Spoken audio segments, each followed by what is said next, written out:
E no caso, pra quem não sabe, Israel não tem petróleo. Tem muita teoria da conspiração, né? Do tipo, Israel tá invadindo a Palestina porque quer mais petróleo, quer ser o maior produtor de petróleo. Israel nem tem petróleo, tem um parâmetro. Cria cidade futurística, turismo, Fórmula 1, traz o Cristiano Ronaldo, traz o Neymar, traz... Por quê? Eles estão olhando o seguinte, pô, daqui a 50 anos, e você o quê? Se provavelmente vai ter petróleo. Então, a maldição do petróleo, por exemplo, pra quem não sabe, quebrou a Venezuela.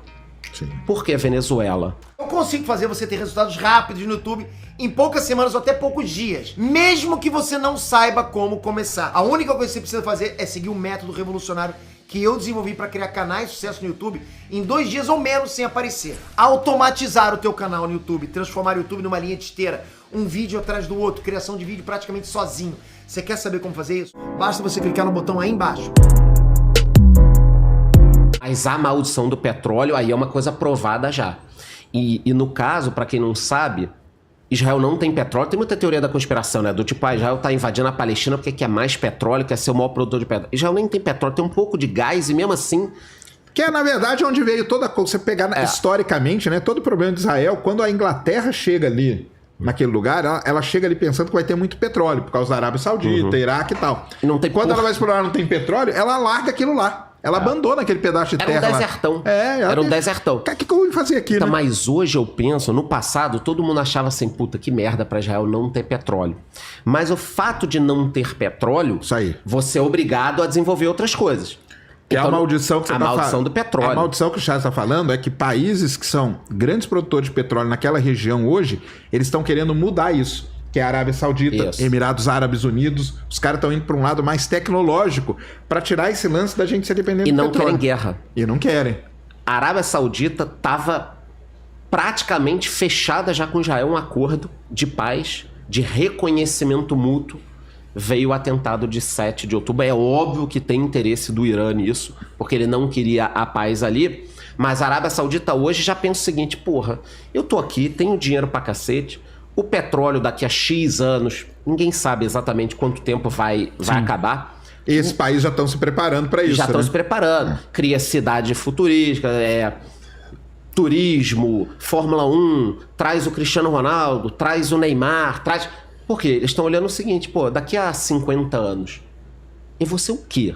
Se provavelmente vai ter petróleo. Eu até acho que ainda vai ter durante muito mais tempo do que... Imagina, a gente pode falar sobre isso, sobre o carro elétrico. É importante a gente falar sobre o carro elétrico, porque na geopolítica o carro elétrico hoje é importante para a China. Tá? É muito importante. Talvez seja a coisa mais importante que tem agora economicamente. Então, a maldição do petróleo, por exemplo, para quem não sabe, quebrou a Venezuela.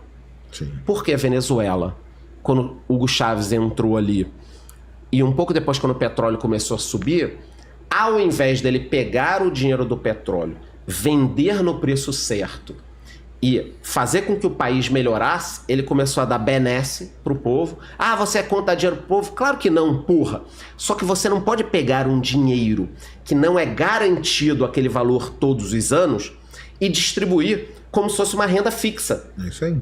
O petróleo caiu, depois baixou de $100. O que aconteceu? Ele tinha uma despesa absurda no país, as receitas eram pequenas, ele começou a expropriar as empresas. Hoje, a Venezuela tem 90% a menos de produção industrial do que quando ele entrou. Vocês estão entendendo? Não é um número, não, caiu 5%, 3%. Não. 90%. Ou seja, ele agora tá fudido porque ele produz menos petróleo que antes, porque a PDVSA não tem dinheiro para investir, né? Não tem o que tirar lá, sucateou tudo. E também não tem indústria, que é o resto. Não tem indústria, que é o resto. O Brasil passou por algo parecido. Eu sou carioca, não sei se você também é carioca. Não sou, mas eu morei no Rio há muito tempo. Quem aqui conhece ali Macaé, Campos dos Goytacazes? Minha cidade. Eu conheço muito bem ali. Morei em Macaé há alguns anos. É por causa do petróleo, né? Cara, aquilo era pra ser Dubai. Mas o que acontece? As cidades começaram a receber dinheiro. Aí o cara fazia uma ciclovia, aí no mês seguinte pintava a ciclovia. Aí eu ia pra lá num mês, aí o sinal, que vocês chamam de semáforo aqui em São Paulo, o sinal era de um jeito, aquele normal, né? Amarelo, vermelho e verde. Aí colocaram com um temporizador. Aí eu voltava, tinha um temporizador. Aí eu voltava, tinha a imagem de um velhinho atravessando. Aí eu voltava, tinha uma tartaruga atravessando. Eu falava, caralho, meu irmão, Os caras estão roubando tudo. É lógico, é muito. O cara vê muito dinheiro na frente dele, cara. É isso. Ele não, É muito ele dinheiro não tá acostumado, ele vê muito dinheiro. Cara. Aí acaba o dinheiro do petróleo, acaba o gás. Então vocês têm que saber que é a o que aconteceu maldição com Macaé, né? do Macaé. Eu tava em Macaé quando Macaé acabou. Quebrou Macaé. Macaé quebrou, Macaé. cara. Você ia na rodoviária, era tipo 3 mil pessoas por dia indo embora. Indo embora. Eu tava lá, naqueles dias, eu tava lá. Então, isso é a maldição do petróleo. Por quê? Qualquer lugar que depende de commodity ou algo finito, cara, você tem que pegar esse dinheiro ou fazer que nem a Noruega fez, construir um fundo. Vai construir um fundo. E aí você vai gastar o rendimento do fundo, não o dinheiro originário daquele negócio. Então, a maldição das commodities até o pessoal entender petróleo. o problema da maldição do petróleo é o seguinte, cara. Você descobrir uma reserva de petróleo, isso aí não quer dizer nada. Porque você tem que tirar o petróleo de baixo. Para tirar o petróleo de baixo, você gasta muito dinheiro e tudo vai depender muito do preço do petróleo. O que acontece com esses países é que eles gastam como se eles já estivessem produzindo. Então o cara descobriu essa mesa aqui de petróleo. Então eu vou gastar já essa mesa ali, entendeu? Mas quem disse que eu vou conseguir tirar essa mesa ali de baixo? Eu não vou conseguir, eu vou conseguir tirar a que só custo, né? Você não sabe. Exatamente. E talvez eu consiga tirar só um pedacinho da mesa. Mas aqui fora eu já gastei, entendeu? Então os países saem gastando uma grana que eles não têm. Porque o que eu brinco é o seguinte, o cara ele senta em cima do petróleo e acha que aquilo ali a vida dele tá garantida. E não tá. Porque o pré-sal aconteceu isso. Quando descobriu o pré-sal, para você explorar o pré-sal, você precisava de uma tecnologia muito grande. E foi bem no momento que o petróleo começou a cair. Não compensava você produzir o pré-sal. Porque para cada barril que você produzia, você gastava um valor que era maior do que o valor do petróleo. Como que você ia produzir? Então teve que dar um tempo para tecnologia. Mas o que aconteceu com o governo? O governo gastou como se aquela grana já estivesse no bolso. E aí é que ferra tudo. Então, e o pior é que a gente tinha a Venezuela para aprender, né? Isso é que é o pior de tudo ainda. É isso que E quando foi isso? Na época do petrolão, daquela parte do governo Dilma No mesmo. final da década de 90, início dos anos 2000, o Hugo Chaves entrou. Na Venezuela foi nessa época. Na Venezuela foi. Isso. No Brasil foi então o governo Dilma II. Porque o problema é que na Venezuela, por exemplo, o combustível era uma fração, era centavos o preço da gasolina, por exemplo. Era 10 centavos o litro, cara. Eu fui na Venezuela várias vezes trabalhar lá. Você parava com o carro, era 10 centavos o litro. Aí a população acha do caralho, é isso aí, tá maneiro. Não tá, porque o que acontece? Você tá retirando o petróleo, mas você não gera dinheiro para repor aquele maquinário, continuar a exploração, demora. Só que naquele teu período de governo, tá bom pra caramba, que tá todo mundo satisfeito. Tá todo mundo feliz, cara. Então você gera um populismo absurdo, cara. Absurdo.